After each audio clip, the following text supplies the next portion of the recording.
On today's episode of Anime Afterthought, The God of High School, Episode 5, Ronde, Hound. So it seems they're finally starting to pepper in the backstories. Yes, last week gave us Mira's, and today's we have Daewi's. And I have to say, they're both kind of sad. Fingers crossed, once we get Mori's, it doesn't make it 3 for 3. But anyways, today's episode was pretty badass. And like I said, we do get some more information in Daewi and what's going on with his friend. Now, last we left off, it was a Mira-centric episode that started with the theft of the Moonlight Sword masquerading as an underage wedding. Yeah, you heard right. Mira has gone through some shit in the last couple days, starting with the abrupt marriage proposal coming out of the blue from the martial arts celebrity and entrepreneur Sung Jin. And I have to say, yeah, it literally came out of fucking nowhere. Even though webtoon readers are telling me, yeah, it's really a shock, but with the anime being so condensed, it feels like, shit, did they skip an entire fucking episode? What the hell? But besides the giant shock and all, this episode does establish a couple things. First of all, we get Mira's backstory. After the passing of her father, she was taken in by her uncle and lives with him and his daughter. Now, as we see in the flashback, the uncle does vow to keep his brother's legacy alive, but he's doing a piss poor job because he's just not that strong. And this shows why Mira has an affinity for quote-unquote strong people, to find the next successor to keep the Moonlight Sword style alive. This has become her singular goal. As we see, she basically gives up her childhood, the accoutrement that comes with being a girl. There's no shopping, there's no going out with friends. She quite literally has a one-track mind. It also does well in establishing the closeness of our trio, Mira, Mori, Daewi, and the wedding is just not sitting well with the latter two. Mori takes it upon himself to confront Mira and later convincing Daewi to step in during, the wedding crashing. Last but not least, it puts emphasis on that underground cult. Yes, this whole wedding is an affront just to steal the Moonlight Sword as well as the successor, as we witness as Sung Jin's plan goes awry once Mira takes him on in his giant stand-esque form, this one in the form of a fucking samurai. And even after this devastating clash, it's not like he left empty-handed. No, he actually stole the sword, but it seems Mira's okay with it because the soul of her father isn't in the sword, it's in her. Yeah, if it were me though, I'd still be pretty pissed off. Yeah, this is only like the first half of the fucking episode. We actually have the battle between Mira and Daewi, and let's just say it was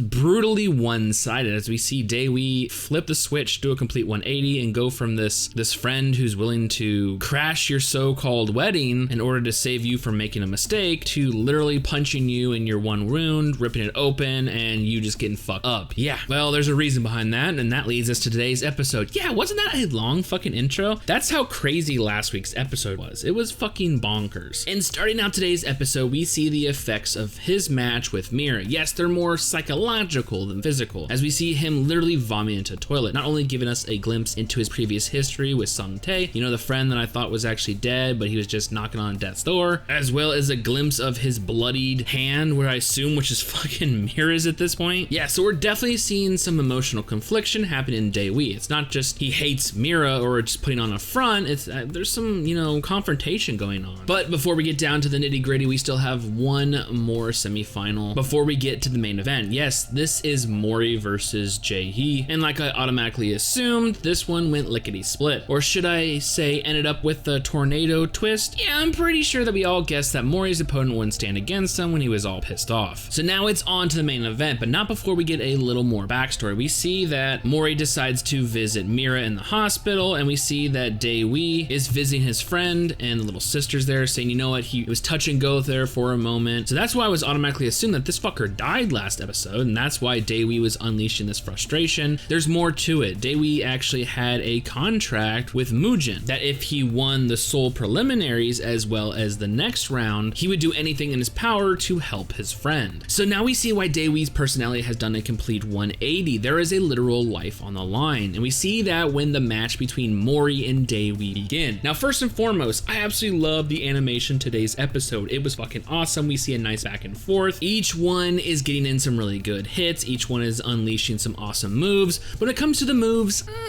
there is a disparaging quality when it comes to Daewi versus Mori. Now, you guys told me that in the webtoon, there was this awesome triple kick animation. It was like an over image where it stacked different colors to indicate each kick, and it looked pretty badass. And I was hoping, even though they didn't do it originally when he showcased the triple kick, that they would do it in today's episode, seeing how this is the final for the Seoul preliminaries. Like, oh, let's go all out. This is battle between our two friends. Like, there has an emotional climax to it. Like, everything is going on badass. But once again, they really didn't do it. And I had to look up an image, and it does look way better in the webtoon. But it makes me curious. Why couldn't you just do a color overlay? Because if you look at Daewi's animation, like, they gave him a nice, like, streaked speedline ink effect. And in the background, there's an actual image of the, the four guardian gods or whatever the fuck he called it. Like, there's actual, like, the tortoise, and we actually see his fourth stance later on. Like, I'm gonna be honest, like, Mori got no fucking love. Like, I was not disappointed. It's just,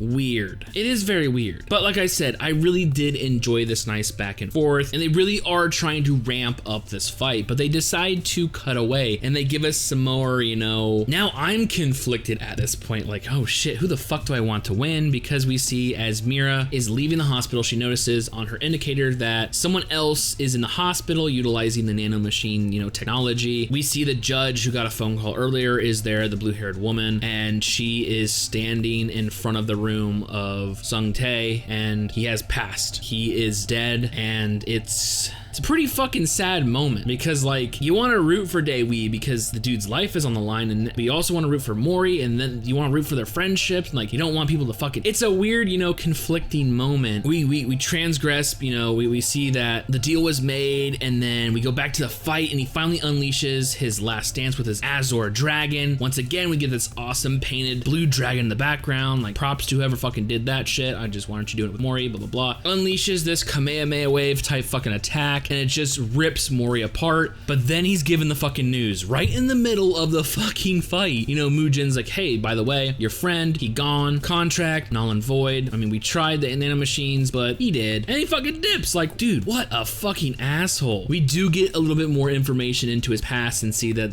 they're meeting and shit. Like, everything in their path basically revolved around fighting and shit. Pretty serendipitous when we consider the series itself is all about fighting. Daewi at this point has lost the will to fight. Like, he's out, he's done. Like, why the fuck am I doing this? It's like he's shell-shocked until, lo and behold, Mira fucking shows up and a fucking bullhorn. Dude, snap the fuck out of it. Like, dude, what the fuck are you doing? This isn't fucking right. P.S. Your friend left you a note. Read this. And now we see, like, there's, he's reinvigorated. There's motivation to his eyes. And we see the match is back on, and I fucking love it. Now, we do get this awesome slow motion effect that transition into this weird kind of ink effect, but then it transitioned again to another art style, which I would say is loose line art with kind of like a water paint effect going on. I mean, it's very weird how it transitions that, but it looks good to me. And we do see that Daewi gets some more fucking moves in, including like a, what does it say, third stage Black Tortoise with a reverse Azor dragon. I mean, they all look pretty badass, but Mori once again proves that he is a complete fucking monster, as he's once again, 30-40 feet in the air is how I'm fucking depicting this. He sends a shockwave in the form of a blue dragon kick down to Daewi and completely destroys half the fucking stage. Like, it looked awe-inspiring. Like, that's like the one good animation they've done for him that actually had like some kind of special effects drawn into it. Like, it looked good. So the fight is over. Mori is victorious. Daewi has once again kind of like come back to his senses. Everyone seems to be friends again as we see the trio walk off carrying Daewi in their arms. But it seems that this story is far from over, as we see the guy who made Mansak so scared overlooking the preliminaries, jesting that Seoul has nothing in the ways of competition, as well as a couple other fighters watching God of High School on television. But the most important thing is there's actually a post-credit scene this time. Daewi is visiting,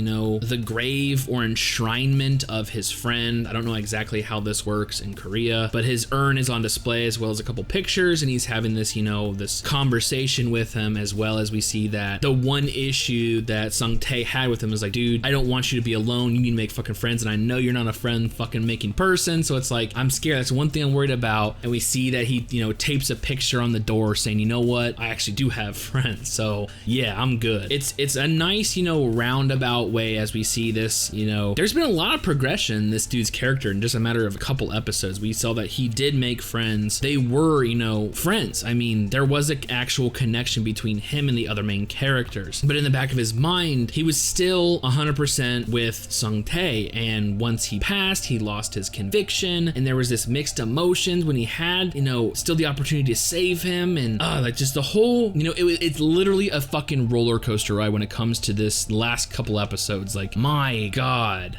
Going forward, I don't know. So the preliminaries for Seoul are over, and obviously Mori is going to be the candidate going on, or blah blah blah. I honestly don't see them throwing away any of the characters, the ones they actually focused on. Specifically, I'm talking about Daewi and Mira. Obviously, I mean, they're our main characters. You just don't throw away main characters. But it looks like, I mean, we have to go on to the next round. We still have a lot to talk about, like the fucking cult. What the fuck is up with that? Are we ever gonna get Mori's backstory? Are we ever gonna meet the fucking grandpa? I'm assuming he's still alive. Like, I don't know. Like, what the fuck is up with Muujin? Is Mori ever gonna get the love and, you know, the quality he deserves when it comes to animating his actual moves? Like, there's a lot I don't know, but I'm looking forward to it. Like I said, today's episode was great. It would have been perfect if they would have animated his move right, but you know what? Like I said, it was fluid, it was dynamic, it was, you know, it was awe-inspiring that it just felt good when you actually watched it. And like I said, the emotional roller coaster ride we had the last couple episodes, especially when it basically centered around Daewi, I thoroughly enjoyed it. I thoroughly enjoyed today's episode. So with all that being said, and hopefully more stellar fights right around the corner, I honestly cannot wait for future episodes.